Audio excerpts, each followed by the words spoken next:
La violence dans l'entreprise.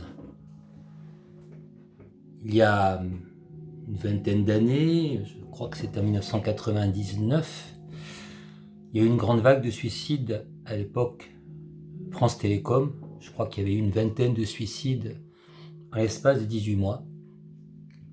Et puis ensuite, il y a eu les mouvements MeToo à la suite de l'affaire Weinstein et les harcèlements sexuels qui ont commencé à sortir de l'ombre. Donc on parle beaucoup de violence dans l'entreprise et la question qui se pose aujourd'hui est la suivante. Est-ce que l'entreprise est violente et est-ce qu'il est fatal que la violence existe dans l'entreprise? Alors avant de préparer cette vidéo, je me suis longtemps posé la question, faut-il parler de violence au risque de la légitimer? Ou alors au risque d'en avoir peur de manière un peu irréaliste? En fait, la question est, est-ce que la violence est naturelle? Est-ce que la violence est intrinsèque à notre nature humaine?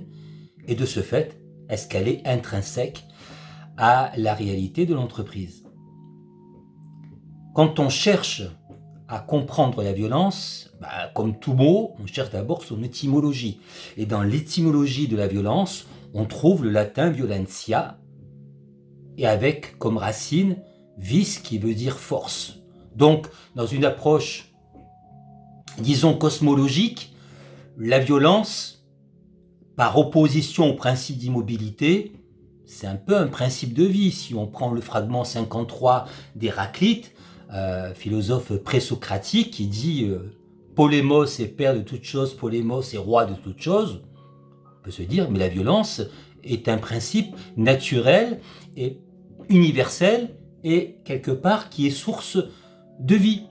Et si on se réfère aussi à la philosophie d'Aristote, qui dit finalement la violence c'est une déformation d'un mouvement naturel, par exemple une flamme qui s'élève de manière accidentelle, une feuille qui tombe de l'arbre, c'est un épiphénomène d'un mouvement naturel.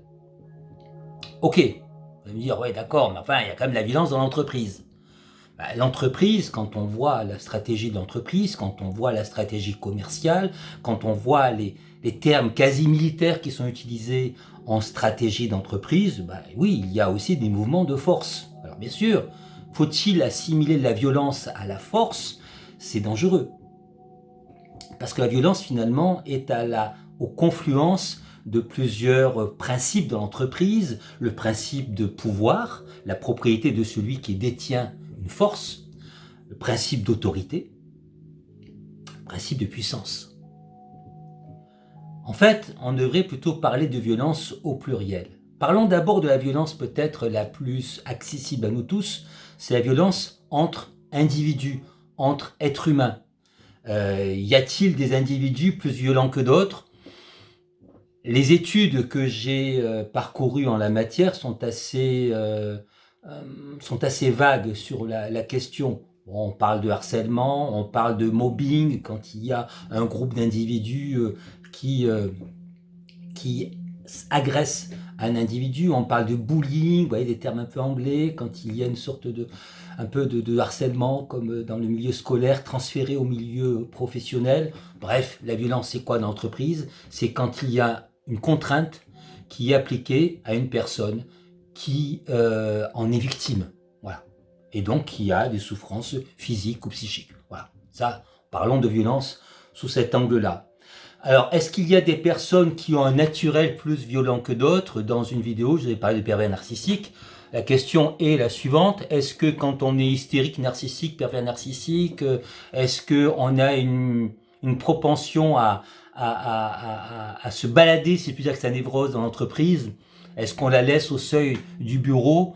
Je pense que le plus dangereux, et j'en ai déjà parlé, c'est le pervers narcissique. Le pervers narcissique qui manque d'empathie, qui a une volonté de toute puissance, qui entre dans votre intimité très, très vite, qui vous manipule, qui vous détruit. Oui, je pense que de tous les névrosés qui habitent la planète, le pervers narcissique, sans conteste, est celui qui est dans l'entreprise le plus dangereux, parce que le plus intelligent, parce que le plus manipulateur et parce que le plus destructeur.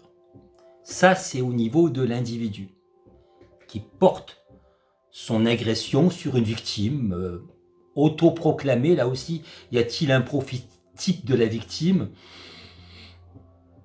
Il peut y avoir des personnes qui, par leur comportement,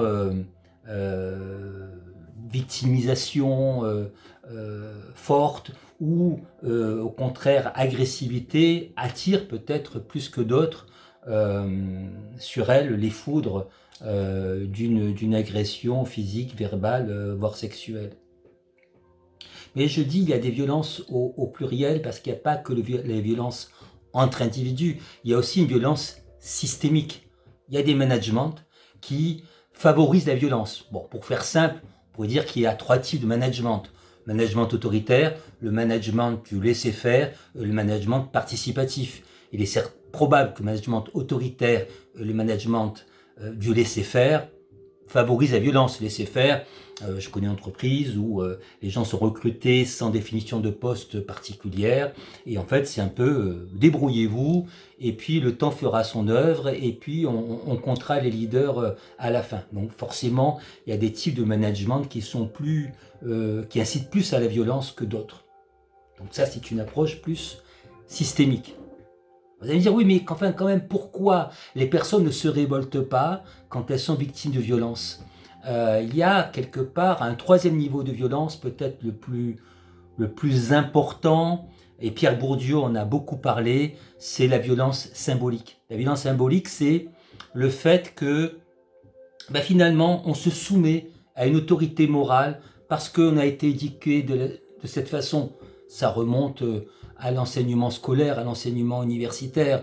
On nous note, on est d'un certain milieu social, on a le bac, on va peut-être dans un IUT, on passe un petit master et puis on sera un cadre moyen dans une entreprise et puis on se soumet à cette sorte de hiérarchie quelque part qui dit pas son nom mais qui nous contraint dès la petite scolarité.